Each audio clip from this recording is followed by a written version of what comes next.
We're live from New Delhi. You're watching the India News Hour, India's voice to the world. I'm Lipakshi Khurana, coming up in the next hour. India-US discuss enhancing defense co-production, military cooperation at Indus X Summit to work towards a free and open Indo-Pacific. Brazil calls for reform of United Nations at meeting of G20 ministers in Rio de Janeiro, an idea also voiced by India during the G20 presidency. Israel intensifies strikes on Gaza's Rafah. Israeli minister says talks on hostage release deal show promising early signs of progress.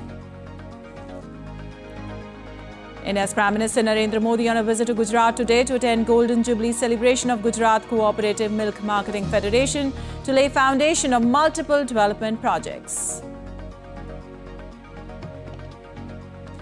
And India's External Affairs Minister Dr. S. Jaishankar to address second day of 9th edition of Raisina Dialogue 2024.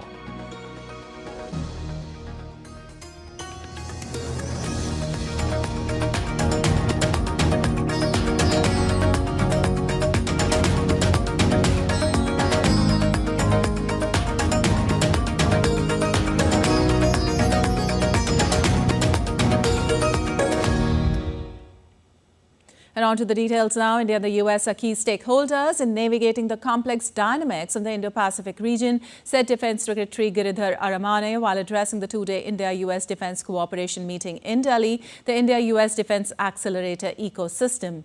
Discussions enhancing military interoperability to support the vision for a free and open Indo-Pacific. During the summit, the speakers explored opportunities to co-produce advanced military capabilities and create resilient defense supply chains. Discussions on deepening defense industrial partnerships, increasing collaborative research and testing facility access, mobilizing private capital to support critical defense technologies, and commercializing dual-use technologies. The consortium will explore pathways for defense and dual-use companies in the Indus X network to test, refine and integrate the technologies at premier testing ranges across India and the US.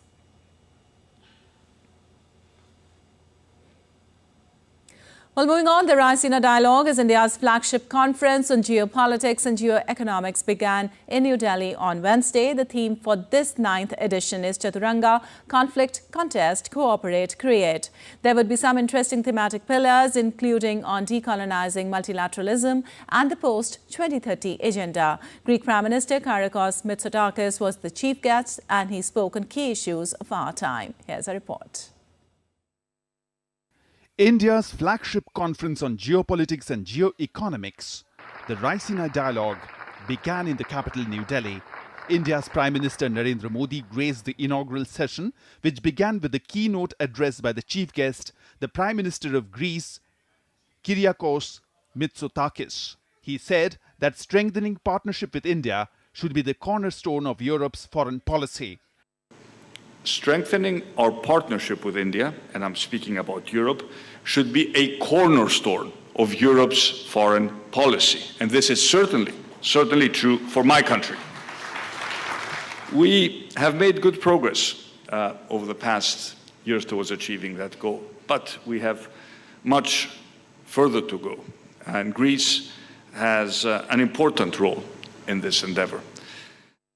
The Greece Prime Minister further in his address talked of Greece's support to the reform of the United Nations Security Council to bring countries like India on board. And by the way, Greece is supporting the reform of the Security Council of the United Nations in order for leading countries such as India to be represented at the highest table and in order for their voice to be heard. Greece Prime Minister praised India, saying India's example needs to be celebrated in terms of how democracy can deliver strong economic growth and also deliver prosperity that brings social cohesion. You are an example to the world, an example which should be celebrated, a demonstration of how democracy can deliver stronger economic growth. This has been your record for a decade now. How strong economic growth can deliver prosperity, and how, of course, the delivery of prosperity can also strengthen social cohesion.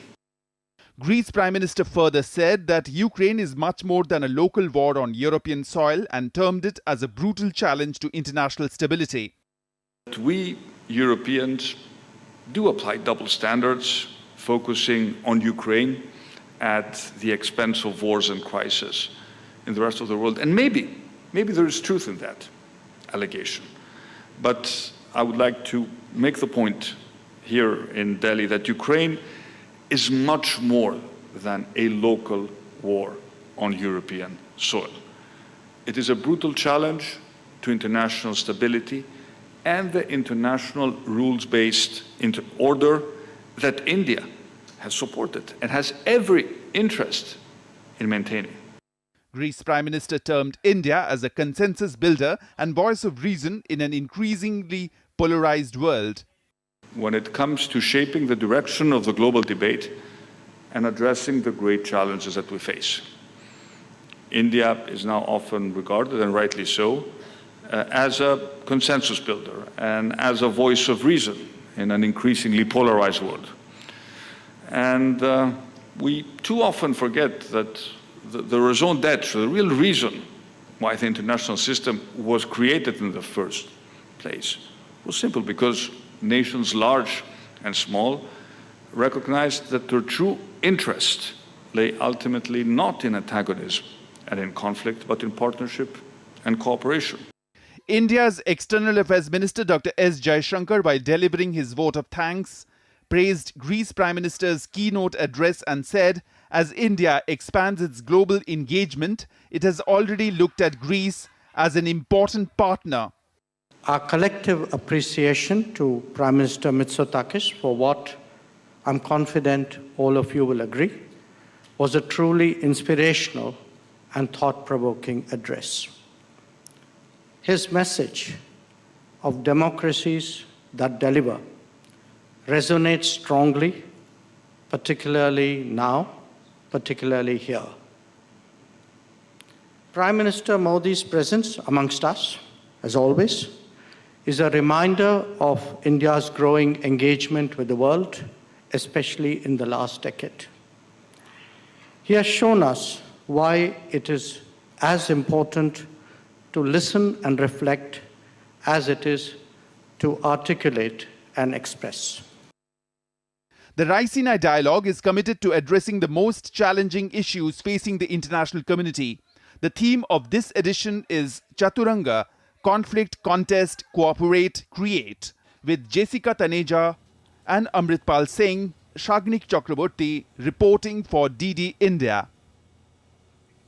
Well, some of the key issues on the Raisina agenda today are use of emerging technologies by the Global South countries for inclusive development and challenges faced by developing nations amidst climate goals.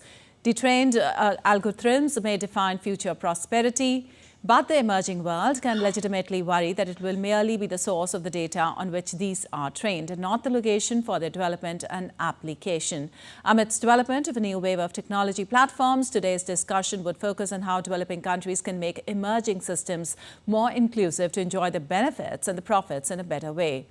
And the issue of the realities of global supply chains, climate change and the technological revolution, which carry profound implications for partnerships between Europe and the Global South, will be taken up by participants today. The sessions would delve deep into ways some countries have leveraged their geopolitical positions to foster wider and deeper ties across the energy, trade and technology domains.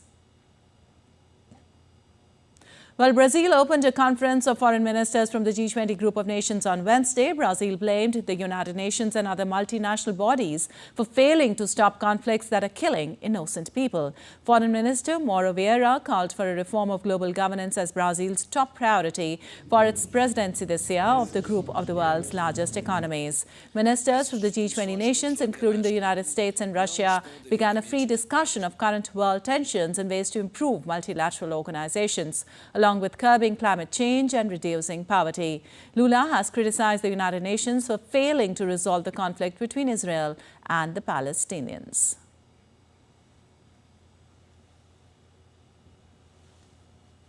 Well, U.S. officials say Secretary of State Antony Blinken made clear that he disagrees with Brazilian President Lula da Silva's recent comments comparing Israel's action in Gaza to the Nazi Holocaust. The two men met ahead of the G20 foreign ministers meeting in Brazil. Did India correspondent Ira Spitzer reports for more from Rio de Janeiro. Well, the official accounts of the nearly 2-hour conversation didn't include references to Brazilian President Lula's controversial Holocaust remarks. A State Department official said there was a frank conversation about it and that Secretary Blinken disagreed with the comments. The two men also spoke about the ongoing conflict in Ukraine, with Secretary Blinken thanking President Lula for Brazil's participation in Ukraine's peace formula process before traveling on from the capital Brasilia to here in Rio for the G20 foreign ministers meeting. This is the first G20 meeting since Brazil took over the presidency from India this year. India is being represented by the Minister of State for External Affairs and Parliamentary Affairs, V. Muralidharan. The first session at this two-day event was aimed at addressing international tensions, with much of those tensions coming as a result of Russia's invasion of Ukraine almost 2 years ago, an issue which has divided G20 nations. Despite Russian Foreign Minister Sergei Lavrov's presence here, the prospects are dim for a repeat of last year's face-to-face meeting with Secretary Blinken, especially in the wake of the controversy over Russian opposition leader Alexei Navalny's death in a Russian penal colony last week. After the secretary leaves Brazil, he will travel to Argentina for his first ever meeting with that country's new president, Javier Milei. Ira Spitzer in Rio de Janeiro, reporting for DD India. Meanwhile, Israel intensified its military operation in Gaza's Rafah zone while scanning the area to evacuate more hostages. In Jerusalem, Israeli War Cabinet member Benny Gantz cited promising early signs of progress on a new deal to release hostages held by Hamas terrorists in Gaza amid talks conducted by the United States, Egypt and Qatar. The Israeli army said it had stepped up operations in Khan Yunis, a city just north of Rafah.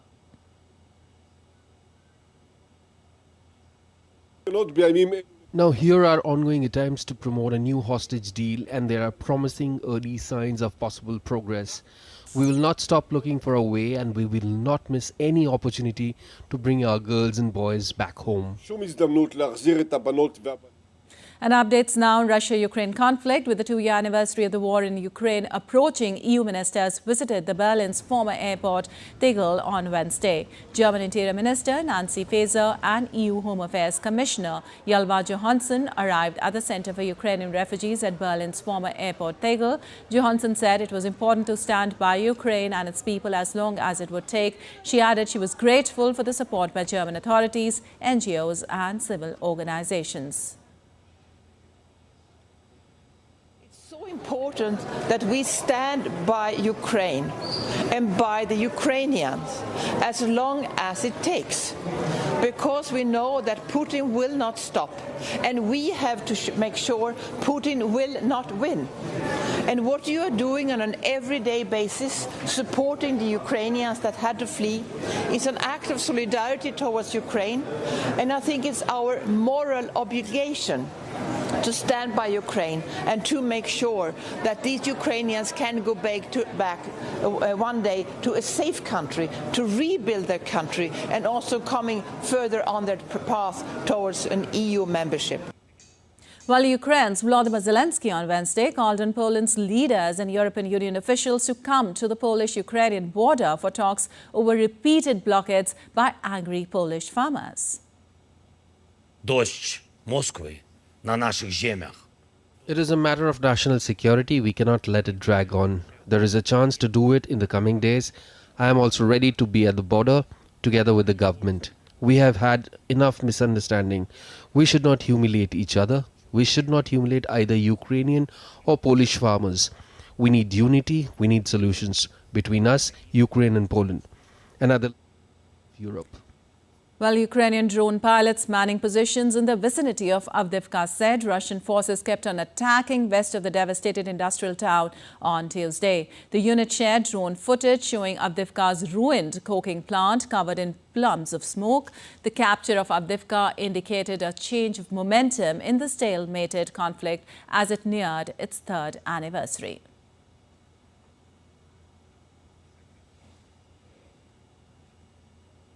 Also, Russian President Vladimir Putin on Wednesday took part in an opening ceremony for the Games of the Future in Gaza, a multi-sport fit-kittle tournament that joins classical and cyber sports. Over 2,000 athletes from 107 countries will compete for a total prize fund of $10 million in more than 20 different disciplines.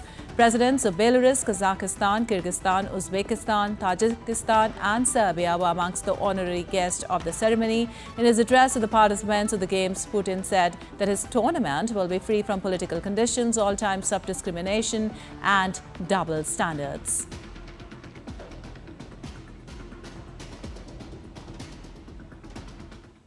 And still to come on DD India News Hour.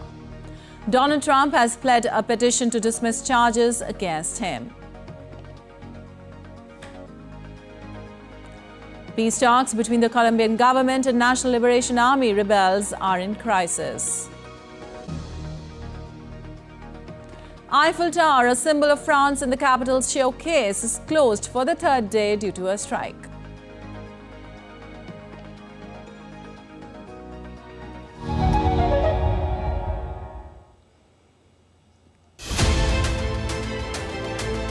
We're going to be talking about Panama-India relations, the importance of Panama in the region, and the outlook for Panama and for Latin America as they integrate deeper with India. In today's world, Panama especially accepts and understands very well the centrality of India in the world. I think the cornerstone of our relation is common values. Panama is a lighthouse for democracy in Latin America, and India is the largest democracy in the world.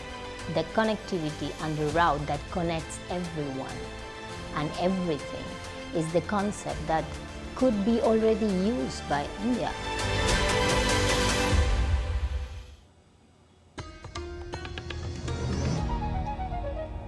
Welcome back. You're watching DD India News. I'm Lepakshi Khurana, and moving on, the South Korean government has warned thousands of striking doctors to return to work immediately or face legal action after their collective walkouts. The South Korean government said a walkout by thousands of trainee doctors is not justified.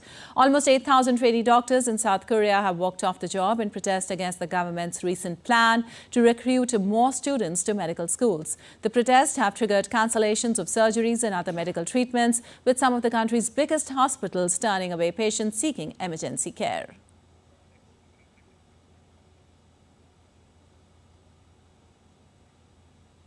Well, and for more on this, we have a correspondent, Patrick Falk, joining us. Well, Patrick, why are doctors in South Korea so upset about the government's plans?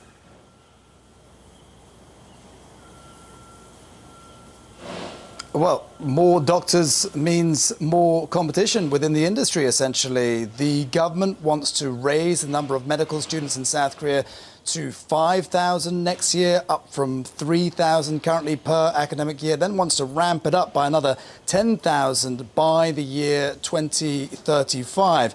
Now, South Korea has one of the lowest ratios of doctors to people. There are 2.5 doctors for every 1,000 people in South Korea. That's the second lowest among developed nations worldwide. But the striking doctors say that that's enough. And what the government needs to do is it needs to address other issues like working conditions and pay, particularly in areas like pediatrics and emergency medicines, before recruiting more doctors. So this is a tricky situation. It's worth noting that South Korea's healthcare industry is highly privatized, and its doctors are among the best paid in the world, according to OECD data. And there is also huge, overwhelming public support for the government's measures. So, as I say, a very tricky situation indeed here.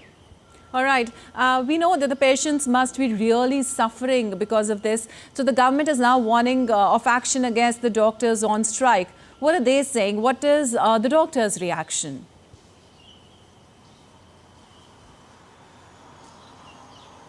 Yeah, look, you mentioned some of the issues that have occurred as a result of all of this. Hospitals having to turn patients away, some of them requiring emergency medical care.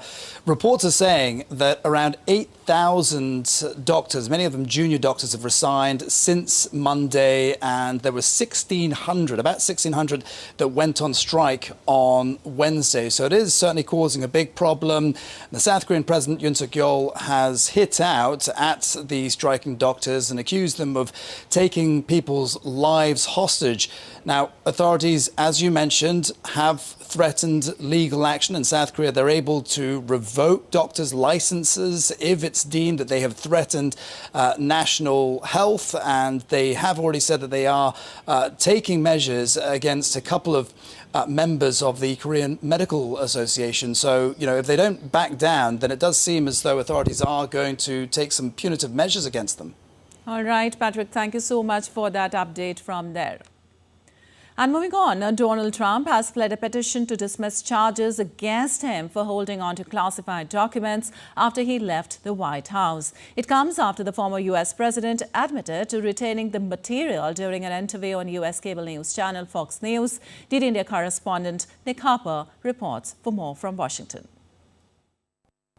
The judge in the case set a Thursday deadline for Donald Trump and his team to file pre-trial motions disputing the charges against him. He's accused of taking classified records from the White House after he left office and obstructing efforts to have them returned. Prosecutor and special counsel Jack Smith says Trump is now employing a relentless plan to try and delay the trial at any cost. The thinking being that he's trying to push the May start date back past the November presidential election in the hopes of winning that election and then getting the charges dropped when he becomes president. He's facing 41 criminal charges over the willful retention of national defence information. The documents were recovered back in August 2022 after the FBI raided his Mar-a-Lago property in Florida. And then on Tuesday evening, during a town hall interview on Fox News, the former president was asked about the documents, the host asking him why he didn't hand them over when the Justice Department requested them, to which he answered, "I didn't have to hand them over," essentially admitting wrongdoing and suggesting that he had the documents and knowingly kept them even after he was subpoenaed to return them. Trump has previously claimed that being president meant he was able to declassify documents as he saw fit, which under US law is not true. The former president is scheduled to stand trial in his first criminal case in New York next month. That one is in relation to alleged hush money payments he made to an adult film star. Nick Harper in Washington, reporting for DD India. Well, with the latest round of relief, the Biden administration has announced the cancellation of an additional $1.2 billion in student loan debt for about 153,000 borrowers.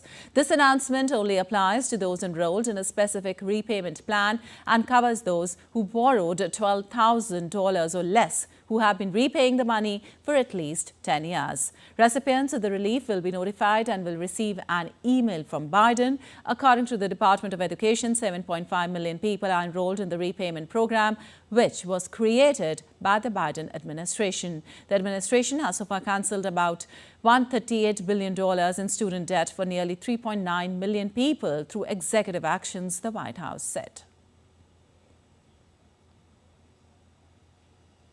Folks, I'm happy to have been able to forgive these loans because when we realize and relieve Americans of their student debt, they're free to chase their dreams. While a college degree is still a ticket to a better life, that ticket is too expensive.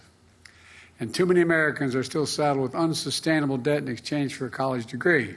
This action will be a huge help to graduates of community college and borrowers of smaller loans, putting them back on track faster for debt forgiveness than ever before. And moving on, the French Prime Minister says agriculture must become a fundamental national interest in France. Gabriel Attal announced a new package of measures on the 21st of February to try to support the farming sector after recent protests and ahead of the major Paris agriculture show this weekend. DD India correspondent Ross Cullen has more from Paris. The French Prime Minister Gabriel Attal announced on Wednesday a new package of measures designed to try to ease the anger being felt by French farmers and also deal with the agricultural crisis in the country. Included in those measures, attempts to try to reduce the amount of paperwork that French farmers have to fill out when they want to try to employ foreign seasonal workers to pick fruit in the summer, for example. Also, the French government wants to speed up the payments that are due to France under the European Union's Common Agricultural Policy. And all of this is designed to try to deal with the protests that we've seen in France and the wider European Union by farmers blocking roads with tractors and trailers, for example, in demonstrations against red tape, cheap imports, high production costs and low salaries. All of this also in France comes into focus just 3 days before the Salon de l'Agriculture, that is one of the world's biggest agricultural shows, getting underway on Saturday here in Paris. Both the Prime Minister and the President are expected to attend, where they could come face to face with some of these angry farmers. In Paris, Ross Cullen reporting for DD India. Well, in Peru, hundreds of union workers from the Peruvian Workers' General Confederation took to the streets and headed to the Congress building, demanding better wages and new presidential elections. Workers are demanding a significant rise in the minimum wage, currently set at nearly $270 due to the rising cost of living affecting Peruvians. Holding signs and red flags, workers also called for general elections, saying current President Dina Boluart is not recognized as president by the majority. Protesters have previously marched across Peru demanding the resignation of President Dina Boluart since her coming to power. While peace talks between the Colombian government and National Liberation Army rebels are in crisis, while the government accused the rebels of dragging out the process. The ELN said the government's participation in regional talks with communities in the province of Nariño went against its agreement with the ELN to hold a national dialogue with the supporter bodies like the United Nations. In a statement posted on its website on Tuesday, the rebels said the peace talks, which are between negotiating cycles, would be frozen until the government to adjust its position. The government has complied with all its commitments, its negotiating team said in its own statement, and is holding conversations with local communities at their request. And the Eiffel Tower, symbol of France at the capital's showcase, is closed for the third day due to a strike. A union warns that the closure could be extended and employees demand more money for maintenance. Paris City Hall refuses to negotiate, causing concern about the closure just months away from the Paris 2024 Olympic Games. Well, the South African National Defence Force held a ceremony in Pretoria on Wednesday to officially hand over the remains of 2 soldiers killed in eastern DRC. The ceremony, held at Waterkloof Air Base, was attended by Minister of Defence Thandi Modise and Chief of the South African Defence Force, General Rudzani Mafwanya. The service members died in a mortar attack in Sake, eastern Congo on February 14th. South Africa announced 2,900 troops as part of its contribution to a force deployed by the Southern African Regional Bloc to address instability and tackle armed groups in eastern. And Argentine train drivers have gone on a national strike demanding higher pay, causing a disruption in Buenos Aires' commuter system. The strike has left 1 million commuters stranded, with major train services halted across the country. The drivers are demanding wage increases to cope with rising living costs and inflation. The strike has disproportionately affected urban centers like Buenos Aires, where trains are the primary mode of transport for residents. Bus stations have been overcrowded with frustrated commuters.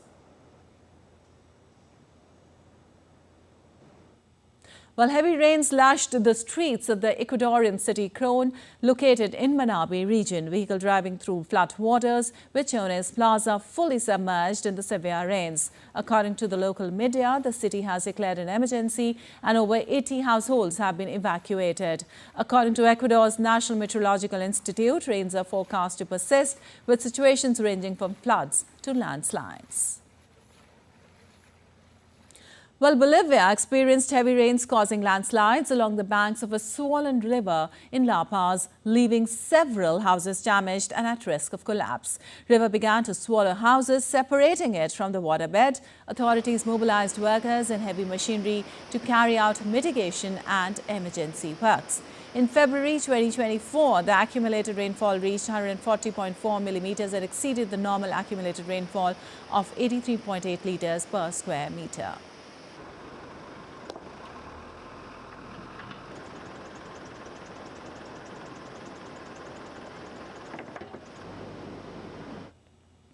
Moving on, in southern Venezuela, at least 15 people were killed and 11 injured in a landslide at an illegal open-pit gold mine. The landslide of tons of earth and rocks occurred in a rural area of Angosutra municipality in Bolivia state and about 770 kilometers southwest of Caracas. Thousands of miners work, most of them undocumented, extracting minerals at mine sites in the region without state regulation. During an event with farm workers and producers in the state of a pure, Venezuelan President Nicolas Maduro raised the death toll to 15. And now let's take a look at other stories making news around the world. The Al Kuwait, a ship carrying 19,000 cattle, has caused a stench in Cape Town harbour, prompting complaints from residents. The National Council of SPCAs has been working on the vessel to assess its welfare. 3 animals have died and several others euthanized. The ship is scheduled to depart on February 20, 2024.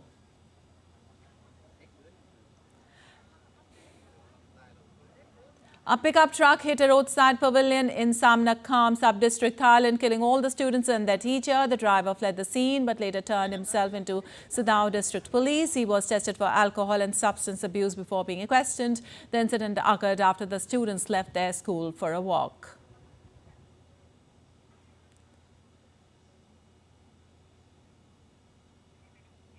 A stranded spotted seal pup in Dalian city, northeast of China, has been given a chance at survival by local wildfire rescuers. The young seal, part of a species granted the highest level of protection under China's national wildfire laws, is now under the care of the Aquatic Animal Rescue Center at the Liaoning Ocean and Fisheries Science Research Institute. The pup will undergo health checks and training before being released back to the wild.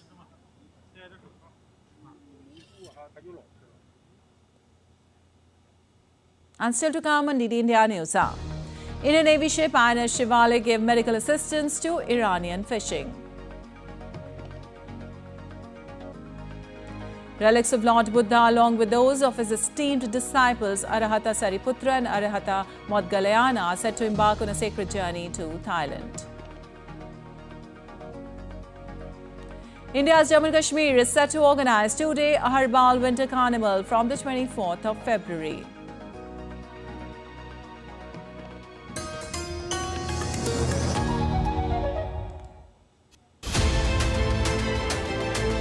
We're going to be talking about Panama-India relations, the importance of Panama in the region, and the outlook for Panama and for Latin America as they integrate deeper with India. In today's world, Panama especially accepts and understands very well the centrality of India in the world. I think the cornerstone of our relation is common values. Panama is a lighthouse for democracy in Latin America, and India is the largest democracy in the world. The connectivity and the route that connects everyone and everything is the concept that could be already used by India.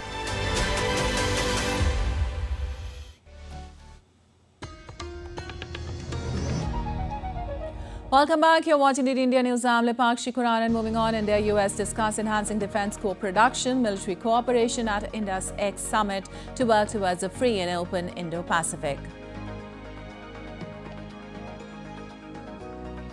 India's Prime Minister Narendra Modi on a 2-day visit to Gujrat to attend Golden Jubilee celebration of Gujrat Cooperative Milk Marketing Federation to lay foundation of multiple development projects. India's External Affairs Minister Dr. S. Jaishankar to address second day of 9th edition of Raisina Dialogue 2024. And moving on, India and China agreed to maintain peace and tranquility on the ground in border areas along the line of actual control in eastern Ladakh. The 21st round of India-China Corps commander level meeting was held at Chushul-Moldo border meeting point on 19th of February. The discussions built on the previous round, seeking complete disengagement in the remaining areas along the LAC in eastern Ladakh as an essential basis for restoration of peace and tranquility in the India-China border areas. The two sides shared their perspectives on this in the talks held in a friendly and cordial atmosphere. The two sides have agreed to maintain communication on the way ahead through the relevant military and diplomatic mechanisms. And India's Prime Minister Narendra Modi will also visit Gujarat state today. During his visit, Prime Minister Modi will inaugurate projects worth 26,000 crore rupees and will also attend the Golden Jubilee celebration of Gujarat Cooperative Milk Marketing Federation. At the celebrations, he will inaugurate multiple projects worth 3,000 crore rupees. In Navsari, the Prime Minister will also inaugurate various projects amounting to about 17,500 crore rupees, including segments of the Vadodara-Mumbai Expressway, road projects, rural drinking water supply initiatives, and the Prime Minister Mega Integrated Textile Region and Apparel Park. He will also visit the Kakrapur Atomic Power Station and dedicate to the nation 2 new pressurized heavy water reactors.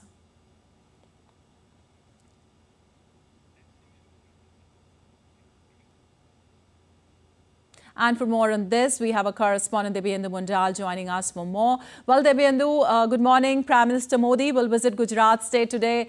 He is supposed to inaugurate projects worth thousands of crore rupees. Can you give us all the details of his program?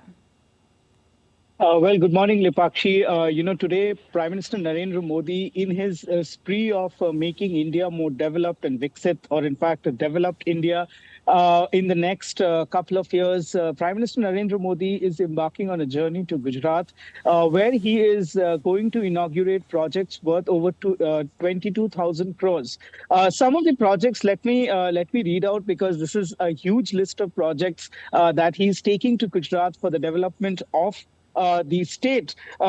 Firstly, he will be addressing about 1.25 lakh farmers at the Narendra Modi Stadium in Motera on the celebration of the Gujarat Milk Cooperative Society's annual event. Not just this, the Prime Minister is also going to inaugurate projects worth over thousands of crores, in fact 22,000 crores, which includes rail, energy sector, road, urban development, internet connectivity, rural development, amongst many others. Allow me to read out some of the districts which will be impacted by these development projects, and these districts cut across all the states of Gujarat. In fact, all the districts of Gujarat. These includes the districts of Gandhinagar, Ahmedabad, Banaskantha, Anand, Mehsana, Kutch, Kheda, Bharuch, Tapi, Vadodara, Surat, Navsari, Panchmal, and the list goes on. The Prime Minister will also inaugurate the phase 2 of the BharatNet project that will in fact give better internet connectivity through optical fiber in many of the districts of Gujarat. The Prime Minister, through this BharatNet 2 project, it will impact 8,000 gram panchayats, which will be connected with high-speed internet. Not just this, the Prime Minister will also be inaugurating multiple projects for rail line, which includes doubling of railway lines, broad gauge lines in the Mehsana and Banaskantha districts. So, in fact, the list of projects is huge, which the Prime Minister will be inaugurating throughout the day when he will be traveling from district to district in the western state of Gujarat here in India. So these developmental projects will reap many benefits for the people of Gujarat in the coming years. He will also be inaugurating a district-level Ayush and Ayurvedic hospital at the Anand district. He will also be inaugurating the renovation and the development of the Ambaji, in fact, of a temple, Mahadev temple in the Ambaji region of Banaskantha. So these are some of the multiple, development that the Prime Minister is going to inaugurate today. Back to you. All right, Debyendu. Also, how big you think this is for the people there, as the state has already seen unprecedented growth and is now bracing for more?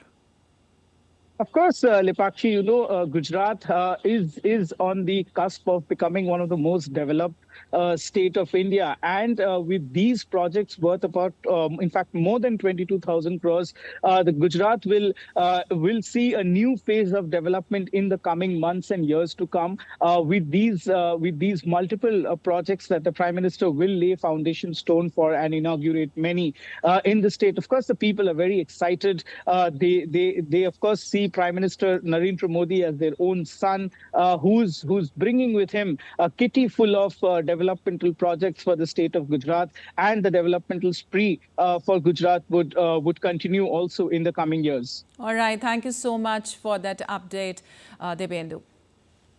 And moving on, the latest in the Gulf of Aden, Indian Navy ship INS Shivalik gave medical assistance to Iranian fishing Al-Arifi on 19th of February. The vessel was carrying 18 Pakistani crew. Indian warship provided specialist medical advice and critical medicines to the distressed crew members. INS Shivalik is deployed in the region in consonance with Indian Navy's mandate of maritime security operations under the broader ambit of the Prime Minister's vision of Sagar, security and growth for all in the region. And in a historic and momentous event, the revered relics of Lord Buddha, along with those of his esteemed disciples, Arahata Sariputra and Arahata Modgalayana, are set to embark on a sacred journey to Thailand. This unprecedented exposition marks the first time that the holy relics of Lord Buddha and his disciples will be showcased together. It is another historic milestone in India-Thailand relations and will further boost cultural and spiritual relations between the two countries.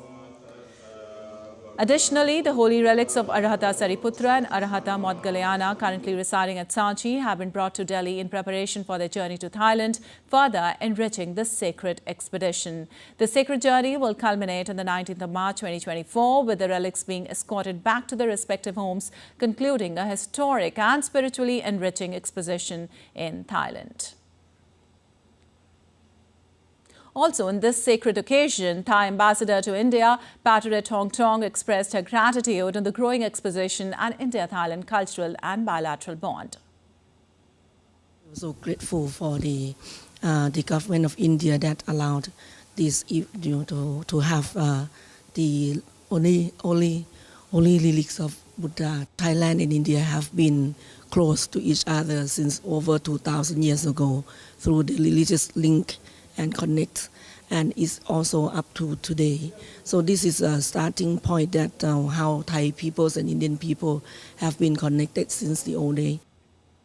Well, Governor of Indian State Bihar, Rajendra Vishwanath Arlekar, lauds the holy relics of Lord Buddha to Thailand. It is not just a sacred event, but this is happening to develop the relations between the two countries. Wish of the people of Thailand is being fulfilled by the government of India.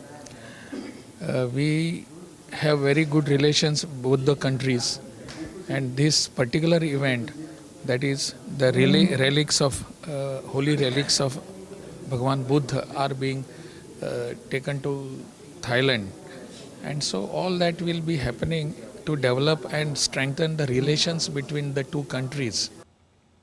Well, India's Union Cabinet approved amendment in the foreign direct investment policy on space sector on Wednesday night. The satellites subsector has now been divided into 3 different activities with defined limits for foreign investment in each such sector. In line with the vision and strategy under the Indian Space Policy 2023, the Union Cabinet has eased FDI policy on space sector by prescribing liberalized FDI thresholds for various subsectors and activities. With an agenda to attract overseas investors in the Indian space industry, the Cabinet has allowed up to 74% FDI under automatic route in satellite manufacturing and operation.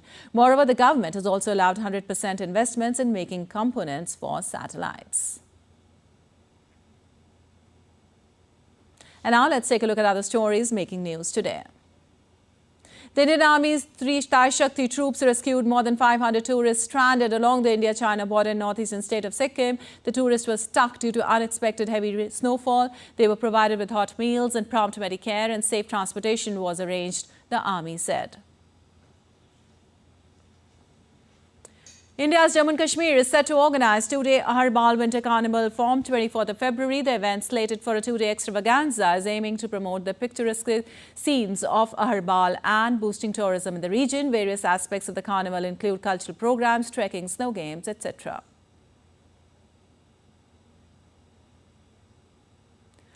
Visitors rejoiced in India's Jammu and Kashmir as fresh snowfall and Rajouri encompassed the area. The tourists played in the snow and enjoyed their picturesque snow land.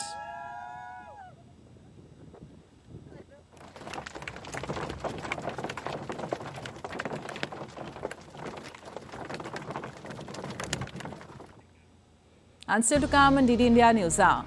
With the goal of achieving net zero carbon emissions by 2050, Singapore plans to require sustainable aviation fuel on all flights starting from 2026. Fourth edition of Khelo India University Games are underway.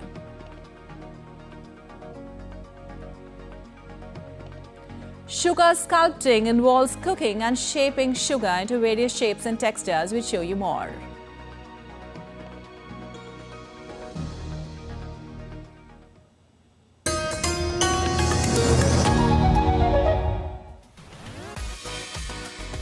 India that invents. India that innovates.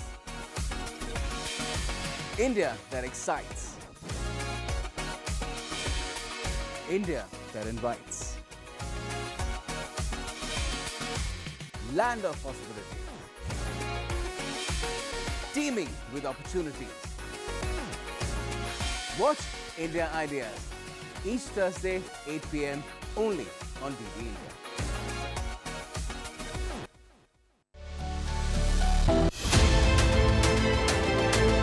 We're going to be talking about Panama-India relations, the importance of Panama in the region, and the outlook for Panama and for Latin America as they integrate deeper with India. In today's world, Panama especially accepts and understands very well the centrality of India in the world. I think the cornerstone of our relation is common values. Panama is a lighthouse for democracy in Latin America, and India is the largest democracy in the world.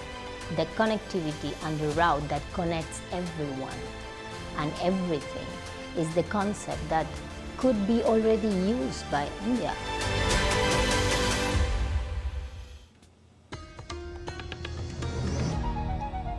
Welcome back. You're watching DD India News. I'm Lipakshi Khurana, and moving on, India's Ahmedabad-based company iCreate and Microsoft signed a MOU on Wednesday aimed to transform and boost Indian artificial intelligence startup ecosystem. The MOU, signed in the presence of Indian Minister of State for Skill Development and Entrepreneurship, Rajiv Chandrasekhar, also included launch of Impel AI program, which aims to empower India's AI entrepreneurs and creators.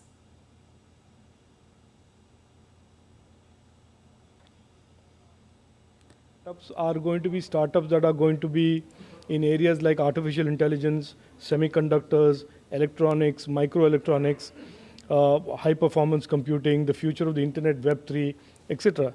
And it is our Prime Minister's vision that these startups should come from Tier 1, Tier 2, Tier 3 cities, smaller towns as well.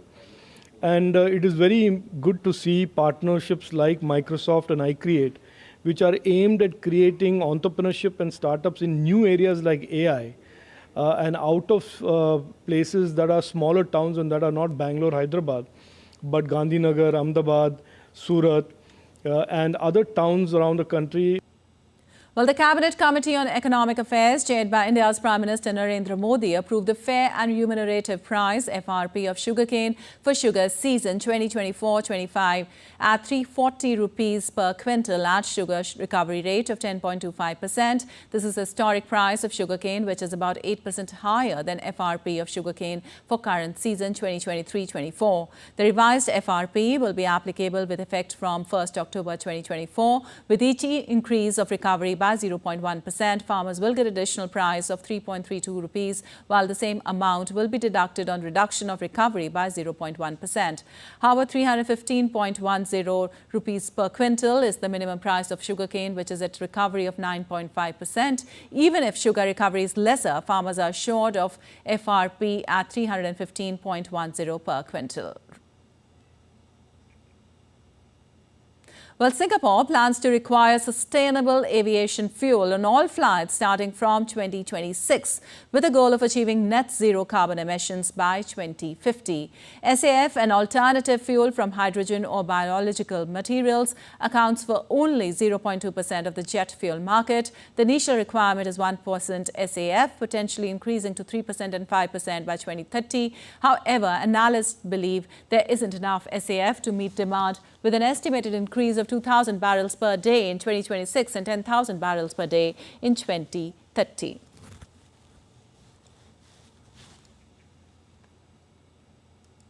Though the Asian equities and US stock futures rose Thursday in a sign of fresh momentum in global equities after NVIDIA Corp, the world leader in artificial intelligence computing, unveiled a better-than-expected revenue forecast. Fear of US Fed rate hike evoked mixed reactions. Japan's benchmark Nikkei share average on Thursday surged past an all-time closing high scaled in December 1989 as chip-related stocks jumped after US chipmaker NVIDIA's outlook beat market expectations, with revenues posting both the blue-chip Shanghai Shenzhen CSI 300 and the Shanghai Composite Indexes rose marginally. Hong Kong's Hang Seng Index fell 0.3%. South Korea's Kospi rose 0.3% as gains in tech were offset by losses in other stocks after the Bank of Korea kept interest rates steady and signaled no immediate plans to loosen monetary policy. You're watching India News Hour. Time now for some sports news. Anush Agarwala, who secured India's first ever Olympic quota in equestrian dressage event, talked exclusively with India's Deepika Mehto. Let's take a listen to understand more about his journey and way ahead. Agarwala.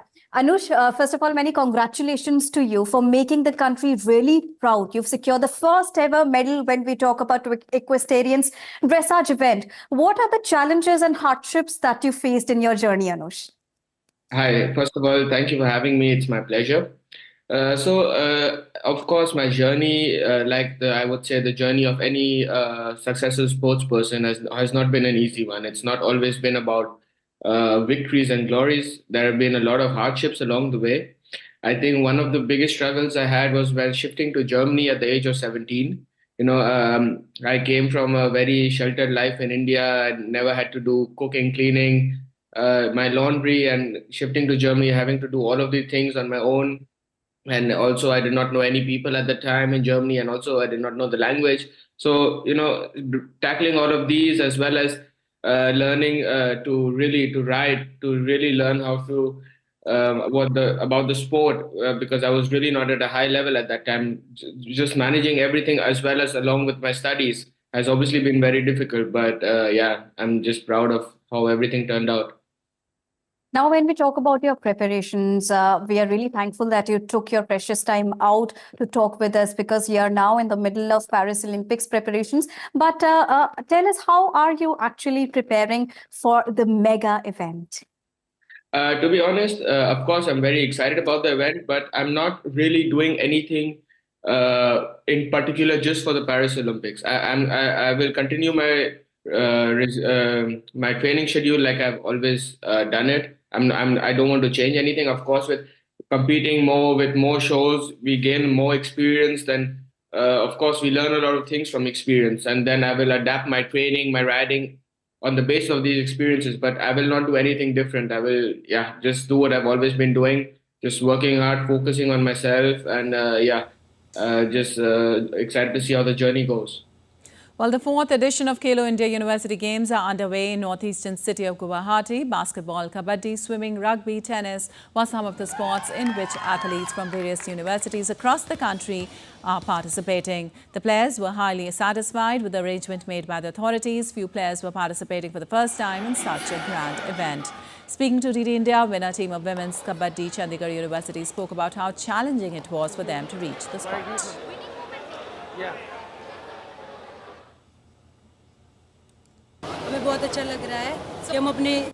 We are feeling very proud that we have clinched gold medal for Chandigarh University. It's the first time that Chandigarh University women's are participating in the Khelo India University Games, and we won gold.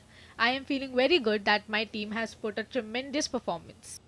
We lost to Pune in the pool stage, so we were prepared this time and played according to our plans. Well, sugar sculpting involves cooking and shaping sugar into various shapes and textures. A third-generation descendant of a family with a long-standing tradition is renowned for its stunning sugar unicorn sculptures in Guyang province.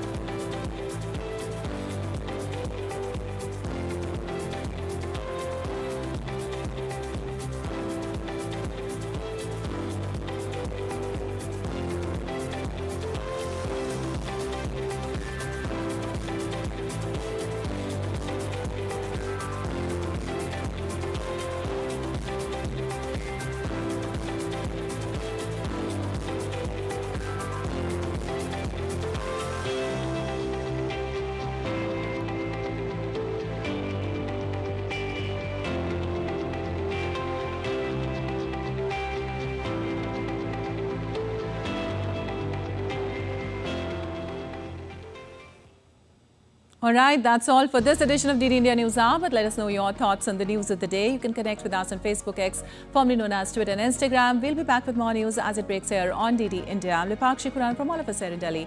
Thanks for watching DD India Live.